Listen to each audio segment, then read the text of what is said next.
Welcome, and thank you for tuning into Abduction from Victim to Survivor with my friend Sarah and myself, Abby. Our podcast is about family abduction, custodial conflict, and the stories of love of those who have lived through it. Their stories of pain, hope, and resilience. Sarah and I are very passionate about helping people understand what family abduction is, the harm it causes to the abducted child, the searching parents, and those, of course, who love them. We do this by sharing the stories of those affected and having conversations with experts in the field. We create a safe space for heartfelt and difficult conversations, and this is very personal for us. So I'm Sarah, and I was abducted by my father as a 4-year-old and raised in hiding for 12 years.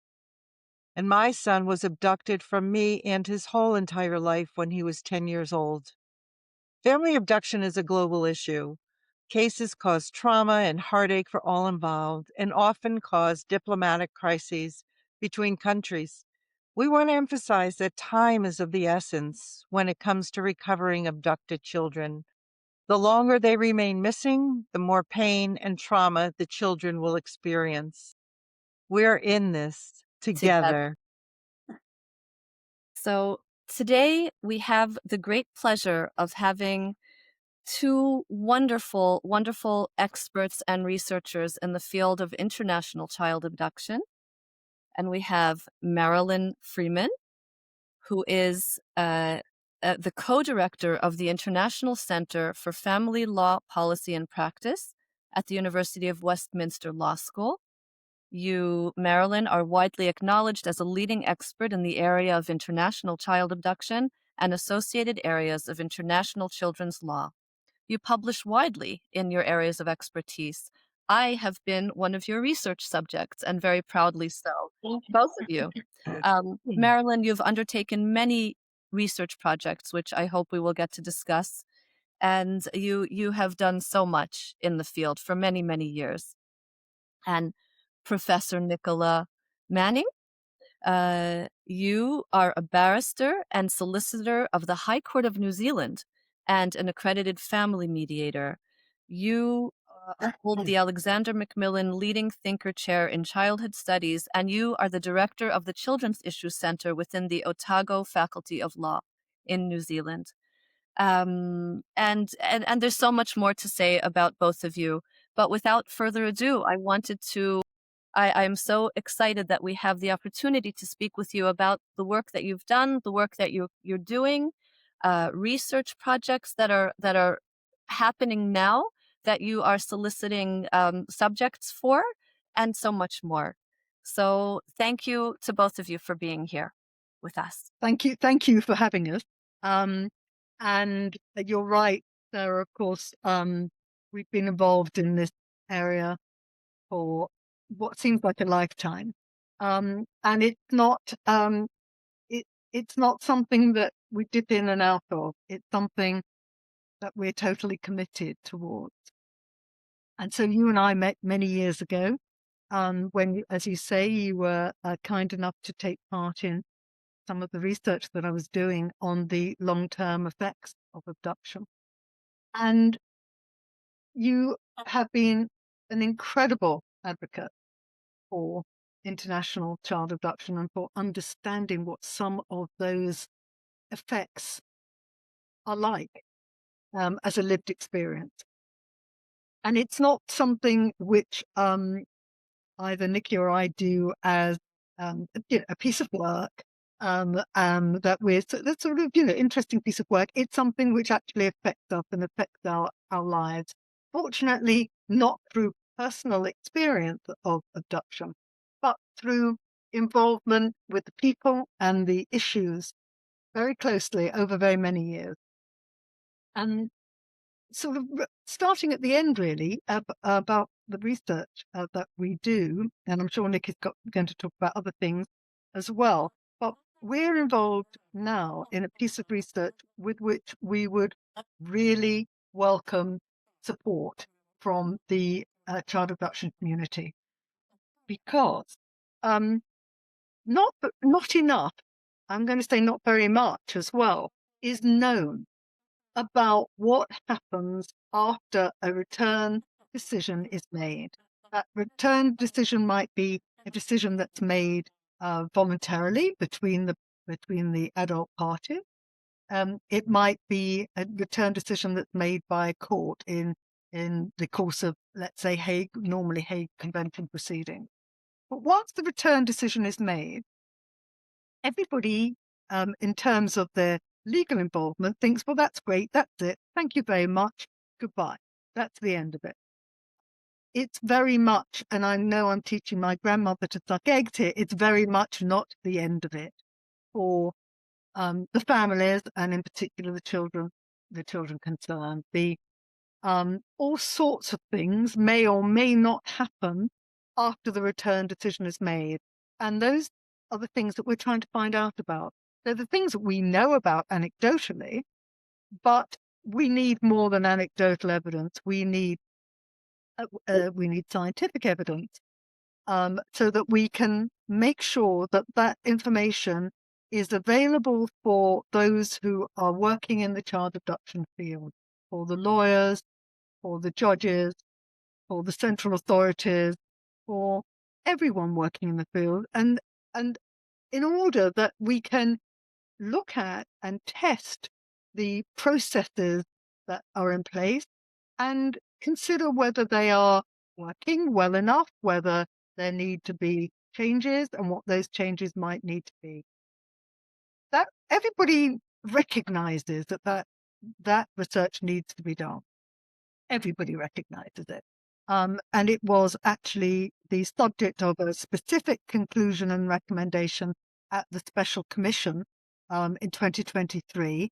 The Special Commission is a meeting that's held every 5 years approximately by the Hague Conference on Private International Law in The Hague. Representatives from the 103 contracting states are invited to participate. So you have national delegations, and you also have invited observers. Nikki and I are the chairperson and the secretary, respectively, of an organization called the International Association of Child Law Researchers. And as such, we were at the Special Commission representing that organization, and we were there as observers. And at our instigation, and with the support of the national delegations of the United Kingdom and New Zealand, we managed to get a recommendation passed by the Special Commission, which recognised the need for evidence-based research to fill in some of the gaps in our collective knowledge. And in pursuance of that, Nikki and I are doing a project which is being done under the ethical approval of the University of Westminster, and the project is a survey-based project, and it's designed. There are 2 surveys. One is for previously abducted children who are now adults, over 18 years of age, and the other is for significant family members of the previously abducted child. So it could be the parents, it could be the grandparents, it could be the searching parent, it could be the taking parent. We're interested in everybody. And you may say, if it's such a good idea, why hasn't it been done before? And it hasn't been done before because it's terribly difficult to do. And why is it terribly difficult to do? Well, obviously, international child abduction is by its nature international, so people are spread all over the world. And the second reason is that it's very difficult to reach the constituency that we're trying to reach, which is, as I say, previously abducted, now adult children, and families. Very difficult to reach them. And that's why what you're doing is so interesting, which is working with exactly this group, these groups of people. So it's something, and I'll let Nikki take over and talk about it a bit more, but it's something that we would really, and we're trying very hard to get the support of the international child abduction and family justice community, and we have got it. People are very, very supportive. The professionals are very supportive of us, but we're not sure that we're really reaching those constituencies, the families and the young, not necessarily young people, those who were previously abducted, and that's who we need to reach, because otherwise all we're getting is secondhand information from the professionals. I've had a case that once when I was involved in a case, this happened. That's interesting, but what we really want is we want to know more, which Nikki will talk to you about now, what we're trying to find out. But we want to know more from the people concerned about their experiences. So Nikki, can I hand over to you now to talk about that a bit more? Sure. And hello, everybody. It's a real pleasure to be here with Sarah and Abby and talking with Marilyn to you all. So the surveys are available online, and I think Sarah is going to share the link with you later for each survey. But really, just to follow up on what Marilyn is saying, what we're really, really trying to achieve here is greater understanding of that post-return period. Because one of the important premises that underpins the Hague Convention is the concept that on return, there will be further legal proceedings, perhaps in relation to relocation, but in relation certainly to custody, access, residence contact in the state of habitual residence to which the child has been returned. And no one actually knows whether or not that indeed occurs. We know anecdotally that many people are worn out. They haven't got the funds to continue the fight. They've been tied up in Hague Convention proceedings, and they really just want to put it all behind them and not have to face further lawyers and judges back in the state of habitual residence. So what we're trying to do in part of the survey is get a better understanding of whether or not any of those further legal proceedings do occur after the child has either been returned or may not have been returned. So, what further engagement happens with the legal system or with the courts after that return decision has been made. Another really important component of that is trying to get a better understanding of the support, or often the lack of support, that seeking and taking parents, and importantly the children, experience through the Hague proceedings, but also in that post-return period.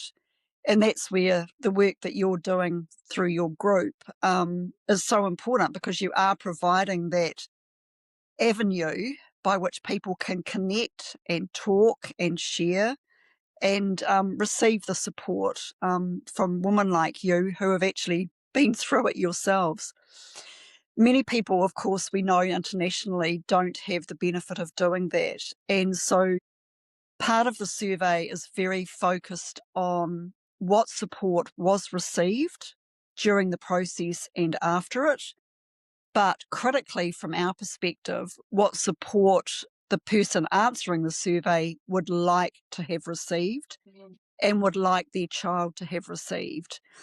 And what we're hoping to do with that information is to be able to work with NGOs and groups like your own in order to try and build those better services to be available, so that the post-return period is not as confusing or uncertain or traumatic or difficult as what many people have experienced. So those two issues are really important to us, and the survey is available online, and it will be open through until at this stage the end of February, but we're thinking of probably extending it through until the end of March. There's a couple of really important caveats that the Ethics Committee have made on us. So people who are currently involved in return proceedings or who have been involved within the past 6 months aren't able to participate in the study. at this stage. So that's for the obvious reason that it's important to give people a bit of distance, given, the emotional distress and upset and, that they've experienced trying to find their child or taking their child, and then experiencing, of course, the Hague proceedings. So there's no desire by the research to re-trigger any of that trauma or distress, but rather the ethics committee felt that 6-month window would enable that person to have moved on a little bit but from that process. And of course, many people may well have been involved in the child abduction area, years ago. I mean, you both, well, Sarah, I mean, you mentioned how young you were. Yeah. When you were taken by your dad. That's fine. I mean, if people were experiencing abduction, either personally or within their family, over a long period of time, or 5, 6, 7, 10 years ago, 2 years ago, they're very, very welcome to undertake the survey, and we'd really appreciate hearing from them. But it might be a good idea if we talk perhaps a bit about some of our other research. So, Marilyn, I might hand back to you to talk about some of the other stuff that we've been involved in. Yes. There's been a lot. I mean, obviously, we were able to produce a book, a handbook, on the convention, and it's one in which Sarah, you contributed a really meaningful chapter, which has really been very influential with many people who have read the book, or read some of the book, and have really been struck by your honesty and your ability to tap into your emotions and convey those emotions so effectively, on what it's meant for you. And we thank you for that. Oh my goodness, that makes me so happy. I really makes me so happy. And I just want to jump in and just say that this research, this current research, that what you talked about earlier first, is just so incredibly important. And I'm so happy on behalf of families who are going through this now or have gone through this in recent years, are going to go through this sadly in the future, that we're creating a body of knowledge and understanding, not just of the legal side of things, because for the longest time that was the focus, and that is an incredibly important focus as well, but we're looking at the emotional side as well, side by side, all of it together. And that is incredibly important, because I say this all the time, that the bulk of the trauma that I experienced occurred after I was reunited with my mother. And of course, I mean, those years, the years on the run, the years of instability and insecurity, running with my father, my particular story involved a tremendous amount of instability and trauma and mental illness on the side of my father, who was the taking parent, and all of that. So I don't want to minimize that in any way, but the emotional, the deep emotional trauma, the sort of the PTSD that set in, occurred when I recognized, when I truly recognized that what my father did had been unnecessary, that he wasn't saving me from anything, in some ways to the contrary. And that realization, that the day that I recognized that, was a day of shock and grief and mourning. And then meeting my mother and thinking, we thought naively that now everything would be happily ever after. But it was just the beginning of trying to understand and figure out who I was in all of this, and who my parents were really, and forging connections and trying to, and feeling that pull of Am I Jewish and American, or am I Norwegian and Christian? And did I even have to choose? And there were years of eating disorders and in and out of psych wards with serious depressions and anxiety and all of that, because it really was overwhelming. And there was this additional guilt of, well, now everything should be fine. I found my mother. She's a lovely woman. She cares deeply about me. What's the problem now? But that's just when the journey really began in earnest. And then there was this message that because my father abducted me, he didn't love me. And that was deeply damaging too. That was not true. My father loved me very much. Unfortunately, love isn't enough. You need to be responsible. You need to be mature. You need to make wise decisions on behalf of your children. So, but none of that really took away from the fact that my father still loved me. Just in very simple terms. My father loved me. He shouldn't have abducted me out of that love. There's no excuse for what he did.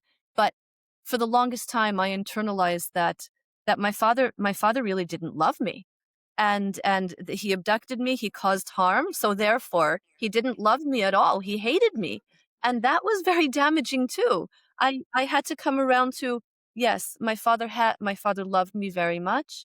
Unfortunately, for a number of very deeply misguided reasons, he chose to abduct me and cause tremendous pain to both me, the whole family, and himself.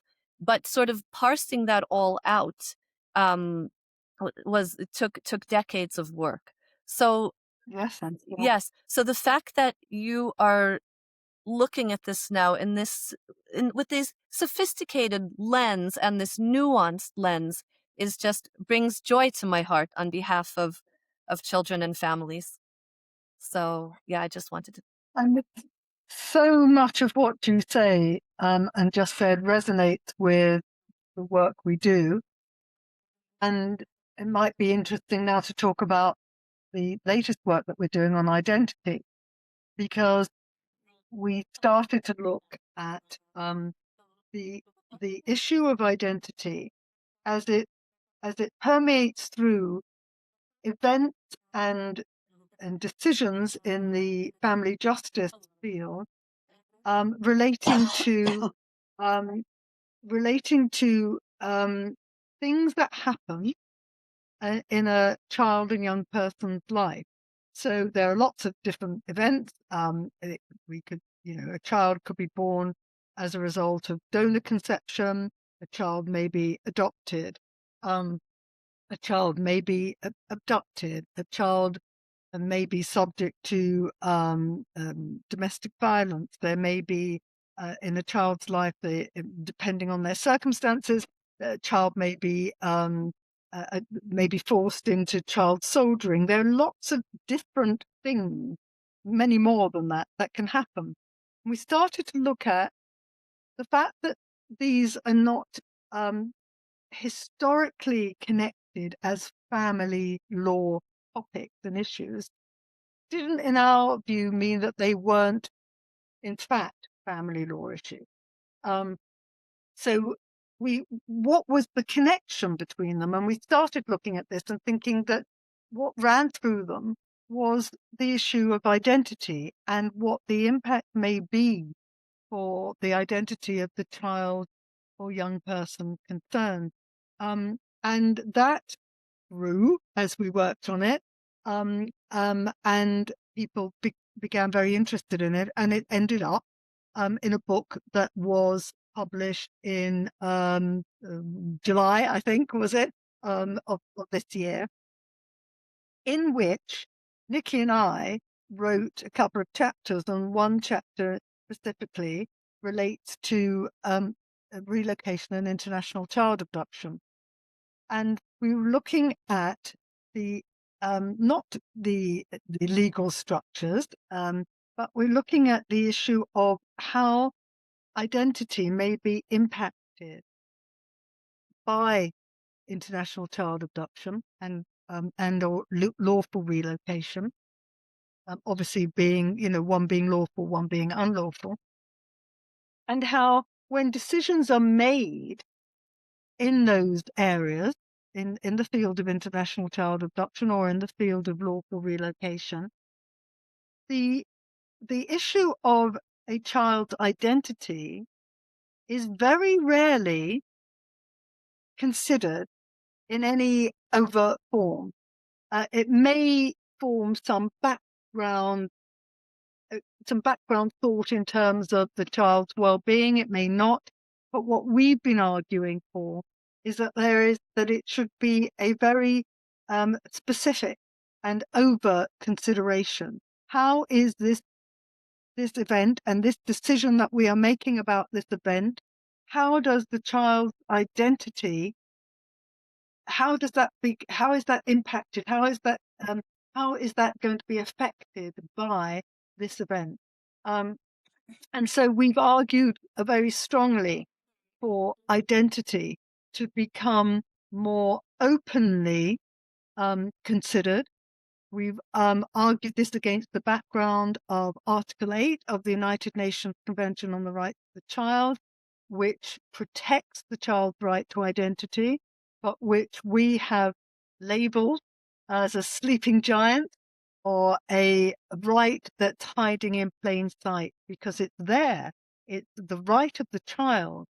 It's embodied in the United Nations Convention on the Rights of the Child, which I know, sadly, the United States is not a party to, but that's a sadness. But for us, but most other countries indeed are.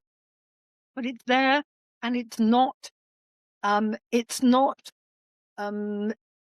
isn't fully observed. It's only observed in a very narrow sense. Which is an important sense, which is to do with the registration of a child's birth and the name, very important. However, it's capable of a much, much broader interpretation, which is what we're urging, and that interpretation should filter through to the decisions that are made in terms of what we're talking about today, the decisions that are made in cases of international child abduction, so that the child's identity is an integral and significant issue that needs to be considered and understood. And we're trying to highlight that and really throw some light towards what we consider to be a really, really important topic. And just listening to what you've been saying, Sarah, it so reflects issues that we've heard from other people, in not necessarily in terms of child abduction, but other areas of family law, where they've said, I had to question who I was when I went through this event, and everybody thought that this would be fine. I actually spent years looking at myself in the mirror, trying to work out who I am and what that means, for me, my life, my personal relationships, my parenting, everything. So it's a very, very important topic, and it somehow or other has kind of just, been pushed onto the carpet. And that's something, it's certainly in terms of international child abduction, but it's much broader than that, but certainly in terms of international child abduction, really hasn't received much attention at all. And you have just really pinpointed so many areas in which you don't know. I mean, what does it mean? Does this mean I'm part of this family or part of this family, or am I part of both families? And how do they think about me? Because the other thing about identity is that identity has different components to it, and that's why the book that we co-edited is about identity and selfhood, because identity is more about how people see you, and selfhood is more about how you see yourself. Right. They can overlap, but they can also be quite separate and different. And you know very well, Sarah, that there are people can look at you and think certain things, and you're looking at yourself thinking I don't know what they're seeing, but I'm not seeing the same thing at all. And it takes a long time, doesn't it? And hopefully it eventually comes where that discord sort of melts and the outside and the inside are more at one. Yes. And that, I think, is, I'm guessing, but it's a good educated guess. I would have thought this is something that many of your members could identify. I'm using identity again, but could identify with this feeling of being lost and just not being at one. Yes. Even if outside it looks okay, but just not being at one with that inside. That's why the work that you're doing is so important, because you're giving a voice to the child as an adult. And their voices are not heard when they're children. Yeah. It's the parents that are spoken to. And they are very different perspectives. Like my son and I have done presentations where we go back and forth between the child's perspective and the parent's perspective. And they are so very different. I think parents have a tendency to see their children through their own eyes, through, as their children must feel the same way that they feel. But that's not what's happening. And you are bringing that to the surface, and you're giving them a voice so people really understand what's happening, rather than saying, oh, children are resilient, they'll bounce back. Well, if they're not given a voice, everything that they feel and want to say is stuffed inside them, and it can come Yeah. out sometimes very ugly. So Yeah. you are really doing great work, and I thank you for that. Just to pick up on that, Abby, I couldn't agree more. And one of the other areas of research that Marilyn and I did in about 2018 was with a British Academy grant, looking at this whole issue of child participation in the Hague proceedings. Because, as you're pointing out, many children who are abducted are silenced and not given an opportunity to speak. Some jurisdictions do make that possible, but many only allow a child who is raising an objection to return to have a voice. And all those other children who aren't raising an objection to return, remain silenced. And even the ones that are speaking with a lawyer or perhaps a psychologist in order to express their objection to return, it's not a terribly child-friendly and welcoming environment. Some jurisdictions, I'm thinking of the Netherlands in particular, are doing really great work in terms of a child-inclusive approach during the Hague Convention return proceedings in the court, or in the mediation to begin with, and then within the court system if the mediation has been unsuccessful. But most jurisdictions don't. And again, we did a big international survey, it was online. That one was aimed at family justice professionals. So it was aimed at the central authorities, the judges, the lawyers, the mediators, the psychologists. And what we found was incredible diversity internationally in how and when and who speaks with a child. And that, in many countries, there just was totally inadequate provision for children to be able to express their views and have a say about what their experience of being abducted had been like, what they wanted to do. Did they want to go back? Did they want to stay? And what they thought was going to happen to them on return if they were going to be sent back. So we've spent a lot of our efforts at conferences and meetings really pushing the point that child participation is so important. And again, it comes back to that UN Convention on the Rights of the Child that Marilyn mentioned in relation to Article 8 and identity. But Article 12 and the child's right to express their views is really, really important and well accepted internationally. And interestingly, it's the child's right to participate and express their views is accepted in our regular family law proceedings about, following parental separation, but it hasn't permeated as much as we would like it to. And the families that we talk to say the same in relation to Hague Convention proceedings.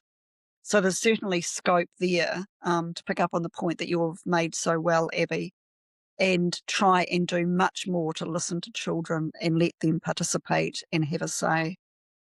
And it's so important when the child is interviewed or given the space to be able to express themselves, that it be therapeutic, because these children are strongly influenced by the parent that they are with.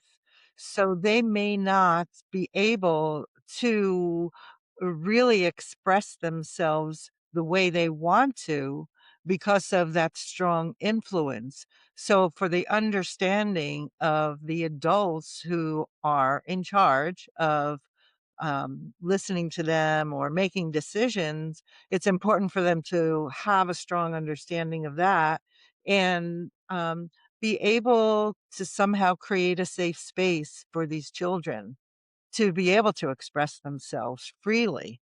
So that's Yes, that's a dilemma, really, because that's not something that's going to happen in an hour's interview. That's Mm. something where the child really has to trust the person who's talking to them, and that takes a while. Yeah. And also, that person has to understand the context of international child abduction. Yes. And as we explain in the chapter that we've written, where we're looking at relocation and international child abduction together, um, we argue that the impact, I mean, not just on the child's own identity, but on many other aspects of their life, is so much more profound and severe in a abduction proceeding or an abduction case than in a relocation case. And many people are well trained in the law, lawyers, judges, mediators, psychologists. They understand the regular kind of custody dispute, but they don't necessarily all understand the nuances and complexities that come in international child abduction and in the somewhat different legal response to that, which is not built around the welfare and best interests of the child. So I think it's really important that those people talking with children understand that complexity and nuance that is quite unique to the international child abduction field. absolutely. I'm glad that you're all of Abby and Nikki, that you're mentioning that, because I mean it's very, very difficult. And as a former child, just speaking for myself, as a former internationally parentally abducted child, I mean, for many, many years, if I were asked what I thought, I would have voted Team Dad, no question about it. And in the long run, he wasn't the more stable, parent, by not by a long shot. It's such a difficult issue, and you're right. And having people like Abby said, and you backed up, Nikki, this concept, making sure that people really understand this very highly nuanced, area that's very, very fraught.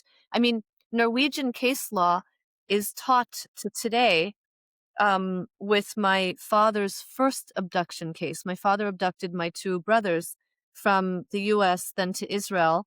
And when both the Americans and the Israeli courts both gave custody back to their mom, my father absconded with the children first to England, and then he got on a ferry to Norway one day from England. And the Norwegian courts, using the best interests idea and clause, um, determined that it was in the best interests of the boys to be with their father, because they were doing fine and they felt Norwegian and they were happy, and that it would be too disruptive for them to go back to the States to their mom. And years later, when I asked my father, what kind of one of the questions I asked was, "Why did you do what you did to me?"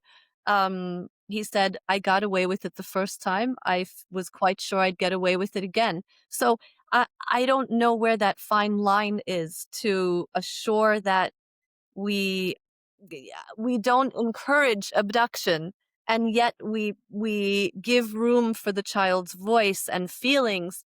It's so hard. I spoke to the Norwegian children's ombudsman years ago, and he oversimplified it in this incredible way. He said, "Well, adults make mistakes in their lives, so we have to let children make mistakes in their lives too." So, in other words, let the children decide who they want to be with, and let the chips fall as they may. And I said, "Oh, so should we give children the right to not go to school and not live with adults? Not get medical care?" And he had nothing to say to that. So I I I I know that this is so difficult, and these cases are the most difficult cases that so many judges and lawyers and psychologists and everybody say. It's how do you divide a child up between two parents, especially when both parents are perfectly good parents? How do you do that? And how do you parse through all of this? So that is the dilemma. But I think that more education and understanding and wisdom and nuance, and we'll get there, because we do have to leave room for the children's voices too. Because when I went into a courtroom when my mother found me when I was 6, nobody asked me how I felt. Nobody, was just, "Oh, you're going to meet your mom now. Come on, come along now." I was terrified. And then I went back to my dad and was hearing all these horrible things from him, and then meeting my mother. And it was that was a very, very horrendous time in my life. And I don't remember anybody asking me how I felt about anything. So I wish somebody, even they at least they asked. If somebody would have asked and been sensitive to what I was going through, that would have been a start, even if things proceeded as they did. I think one of the, again, it's picking up on the point you just made, Sarah. I think we need to do more to raise awareness. On all levels. It's still the case that many, many parents do not understand that taking their child is abduction. They don't understand it. They don't understand how they can be abducting their own child. Sometimes they, in fact, seek legal advice and they get the wrong legal advice because a lot of lawyers don't understand it either.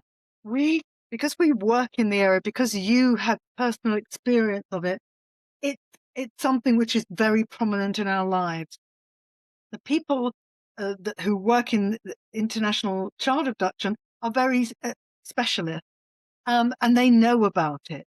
And it's very difficult to really accept that there are lawyers who are in practice who don't know about it, and they give wrong advice, and it does happen. So parents don't know, a lot of lawyers don't know. And something else is that people still don't understand that that parental child abduction is a very bad thing. They think that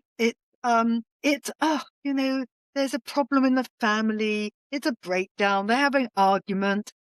It's no worse than that.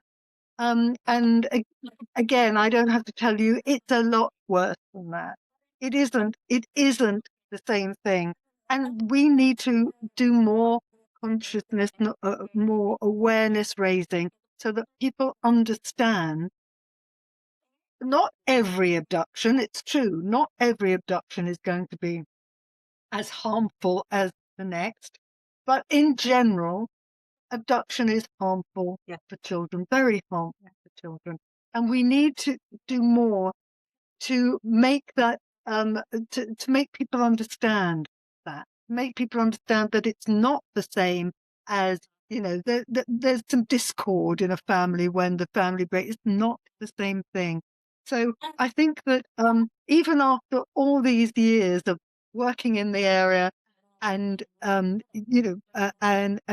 disseminating information about it, much more needs to be understood about it. And it's one of the things that came through the research that I did, and which you were involved in. It came through very clearly from adults who had been abducted as children, where they said that we feel that we're not taken seriously, that what happened to us is not taken seriously. People say, well, they were with a parent. How bad can it be, really? Not nice for them, but how bad can it be, really? And again, I feel embarrassed about saying this to you, but you both know, unfortunately, that is not the truth. That just because the child is with a parent does not mean that they're not suffering a lot of the same things as a child who is abducted by a stranger. That's a horrible, horrible thought, that a child could be, it's we're all terrified of the idea of our children being abducted by a stranger. Unfortunately, sometimes being abducted by a parent, not very different. Yes, that's very, Again, I can't generalize. It's not every time, but it can be. yes. It can be. Absolutely. And that's what some of the people who responded and who took part in the research, that's what they said, that people have to understand that it's not okay. That international child abduction, parental child abduction is not okay. It's not a shrug your shoulders, oh, it doesn't matter, it's, divorces happen, breakdowns happen. It's not okay, and it wasn't okay for us, and it isn't okay for us, and we really wish people would understand that. Yes. That's our mission. Yeah. That's one of our missions, that we want people to understand that it's not okay. When my son was missing and people would find out that he was missing or abducted, they would have this look of horror in their face. And then when they would say what happened, and I would say that his father took him, you could actually visibly see Yeah. their bodies relax, and that, Yeah. oh, that's Oh, he's with his okay. dad. Yeah. Yeah. Yeah. Yeah. And unfortunately, Exactly. there's a statistically significant number of parents who abduct and kill their children, Yes. as crimes of passion, right? Is that what Yes. we'd rather the child be dead than be with their other parents. So there's that, and there's just the incredible manipulation, all of the emotional and mental torture and all of that. But like you said, every case is different, but it's, yes, we children definitely do want, or all of us who are affected by this or interested in this, want people to understand. And there are so many people that don't understand Yes. the impact. Yeah. Yes, the impact can be. Wow. It's probably worth bringing up the topic of domestic abuse or domestic violence, because that was actually the subject of another study that we published last year. Mm. And Wow. you often get people talking about, particularly a mother who's fleeing an abusive relationship, which maybe the violence might be directed to her, it might be directed to her and to the children, or just to the children. But for protective reasons, she's fleeing to another country, often to her home country, to escape the violence that the children's father is perpetrating. And this issue is becoming a really huge one internationally. It was the subject of much debate at the Special Commission back in 2023, and there have been subsequently two international forums, one in South Africa and one just recently a couple of months ago in Brazil, trying to bring together the taking parents, the seeking parents, the central authorities, the judges, the Hague Permanent Bureau, etc., to try and start working towards better ways of helping those women, and in particular those children. Because, of course, the mums are arguing that to return the child in those circumstances is going to place them at grave risk of further harm, or into an intolerable situation, which is, as you all know, is one of the exceptions or defences under the convention. So we did a study last year where we tried to understand better what the professionals' views were in relation to that argument around protective abduction, and the use of that article 13(1)(b) exception or defence. And again, it kind of fell into a couple of different camps. There are people certainly who come from the victim survivor perspective, who say that, the children should not be returned, that they need to be kept safe. And many of those mums didn't realise that in fleeing the country and taking the children with them, that they would actually ever get caught up under the Hague Convention, which comes back to Marilyn's point about awareness. But there were also a number of other people in our survey who questioned whether or not the use of domestic violence in the Hague context can sometimes be a strategic move, can be a way of bolstering your argument to keep the child with you in the country to which you have taken or retained them, rather than have them subject to return under the Hague Convention. So it's a very, very fraught area, and I'm sure it's one that many of your members, have probably unfortunately got personal experience of. Yes. And as I said, it's something that's very much on the international agenda, and it's probably the dominant issue, actually, in terms of the jurisprudence and commentary in relation to the convention at the moment. Would you say that it's threatening the very fabric of the convention itself? Do you want to have a go at that one, Marilyn? Well, I think there's certainly an argument, and that's a concern, that that if you allow the Article 13(1)(b) defence to be used liberally rather than restrictively in terms of domestic violence against the taking parent, that you are in fact going to destroy the convention. Because if you're able to argue that yes, well, that's true, I've taken my child, but I can't go back, and if I can't go back, do you really want to send the child back without me and separate me from the child? That what you're actually going to do is you're going to undermine the convention. And the those who are arguing against that liberalisation, if you like, of Article 13(1)(b) are saying it's not necessary to do that, because what we need to do is we have to make sure that the child and the taking parent are returned safely. Once they're returned, it's for the state of habitual residence, the courts of the state of habitual residence, to properly protect the returning parent. And we must trust the courts in other countries who are parties to the Hague Convention to be able to deal with this properly. If we can put in place protective measures, so we return the taking parent subject to protective measures which are designed to ensure her safety on return and therefore the child's safety, that's sort of as much as we can do. Right. And then it's down to the state of habitual residence to make sure that they're honoured. Right. Those protective measures. On the other hand, you have the domestic violence advocates saying that is never going to be enough.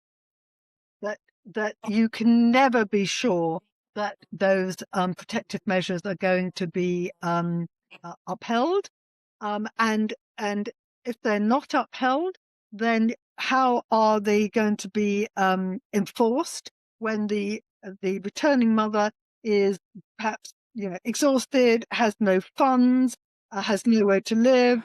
So the only safe way of protecting a mother who abducted because of domestic violence is not to return her and the child. So you have these very different approaches to domestic violence in the context of Hague Convention proceedings. And they are it's a very, very lively debate. Very lively. You have obviously the profile of abduction has changed since the introduction of the Hague Convention, which was in 1980. And although it isn't true to say that the possibility of primary carer mother abductors that possibility was not within the contemplation of the drafters. That isn't true to say that. It was. However, it is true to say that the more usual paradigm at the time was that fathers were more prone. It was going to be fathers who abducted their children, normally during a sort of an access to contact visit. Yes. So the profile has changed, and we know that through the very reliable statistics and the statistical surveys which have been undertaken for the special commissions and have been led by Professor Nigel Lowe.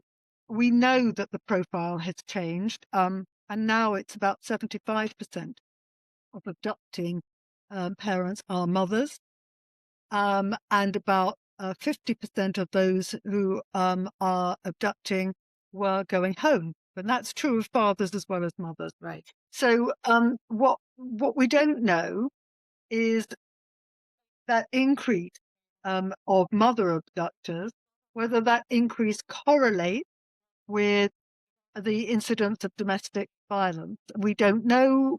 There are suspicions about it. That it's tempting to think that it is because of that, but we don't have the evidence about that.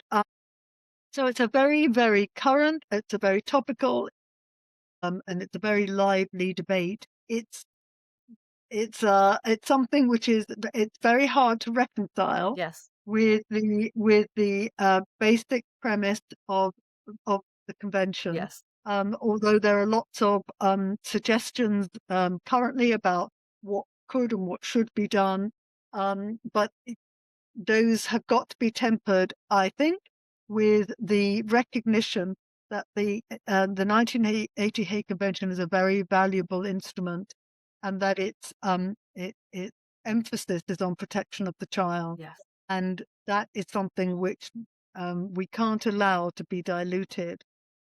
And we can't allow this instrument to become an instrument of harm when it was designed to be an instrument of protection. Indeed. So I don't know if that answered it, but that's that I think that in fact just sort of highlights the complexities Yes. of the situation. Yes, and that's where it stands. I remember attending was it 2018 meeting at The Hague, and that was a very fraught topic then too. Yeah. Absolutely. Yeah. So Yeah. I'm glad. I mean, yeah, we just have to keep plugging away and trying to find the best practices we can. So Yes. there's so much more to say. I feel like we could talk for hours more. I hope that we can have you on in the future as your work continues. This is really a pleasure. I feel like we just scratched the surface in many, many, but to be continued. Yes. To be continued. Thank you so incredibly much. We are going to ask you, yes, for just a final thought that you'd like to leave us with. That Well, that we have thought about it, and we're both hoping that that what we've managed to get over is that the need for us to work together, all of us to work together, to try and bring focus to these issues, that some of which we've touched on today. So my thought would be that if we could encourage anyone listening who has either been involved in the an abduction themselves or that knows somebody else that has, and that would fall within the remit of our research as we spoke about at the beginning, if you could let us know, let us help to throw some light on this issue. What I'm going to talk about just is about the aftercare, because we know, and Sarah, you spoke about it, and Abby, I'm sure that you've had a lot of experience with this, that after return, if a return happens, Yes. and even if a return doesn't happen, after the return decision is made, it's not the end of the story. And it's the beginning of another story. And that there isn't much understanding of it, and there isn't much support for it. And that is something that's very important to us, knowing how difficult it is for those who have been through this abduction event, whoever you are in that circle, that those who've been through it struggle to find what they need to come to terms with what's happened and how to move forward. So that's what my leftover thought here is, help us please to highlight what the needs are so that we can bring some focus and some attention to that. So aftercare and support. Yes. Thank you so much. That after all, we hope for the best outcomes and for these children's and families' lives and futures. So that's really we can't continue to overlook this or underestimate that. So thank you so much for that. Yes. That's so vitally important. We are going to share now a poster and some information about a currently missing family abducted child.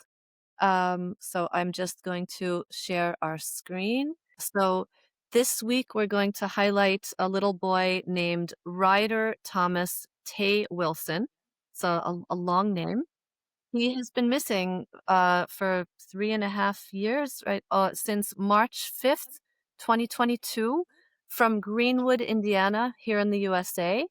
He's now 6 years old.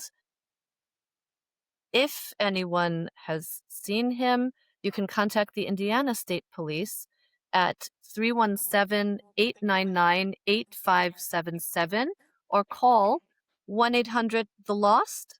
Yes. That's the National Center for Missing and Exploited Children. For those of you listening and not watching, please check out missingkids.org for the pictures, photos, and information of Ryder and lots of other kids that are currently missing. And thank you so much for helping us get the word out, because abductions happen every day around the world. And we want to thank you so much for tuning in this week's episode. Please reach out. You can email us at abduction. What is our email address, Abby? Oh my goodness. It's abduction.victimtosurvivor@gmail.com. Yes. And we are on YouTube, Spotify, and Apple Podcasts. We have a Facebook page with the same name, Abduction, Victim to Survivor. We will post in our show notes and on our Facebook page links to Marilyn and Nikki's current research and more information about them so you can follow their work. And thank you again to both of you, Marilyn and Nikki, for being with us. Thanks for having us. Yes, and Thank for your you. really important work. Thank you. It's an honor and a pleasure. Yes, Thank you so absolutely. much. Thanks. Hope to see you again soon. Bye. Thanks a million. Bye. Oh.